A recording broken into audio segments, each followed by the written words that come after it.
বিশ্বের বুকে ওমর রাদিয়াল্লাহু আনহুর সময় আমরা যেমন মাথা উঁচু করে বাঁচতাম, ওইভাবে বাঁচার তৌফিক দান করেন। এমন একটা জায়গায় পুরো জাতিকে নিয়ে যাওয়ার তৌফিক দান করেন যেন আমাদের ভয়ে ওরা থরথর করে কাঁপা শুরু করে।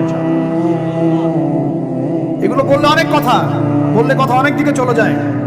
কথা হচ্ছে আমরা বিগত 70 বছরে আমরা একটা মিসাইল বানাতে পারি নাই এখন পর্যন্ত। কথা অনেক গভীর।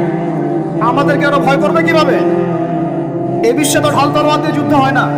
ওয়াইদু লাকুম মাসতাতাতুম মিন কুওয়াতিন, সূরা আনফালের মধ্যে আল্লাহ পাক আয়াত নাযিল করেছেন, হে মুসলিম না, তোমরা শক্তি অর্জন করো, তোমরা শক্তি সামর্থ্য অর্জন করো।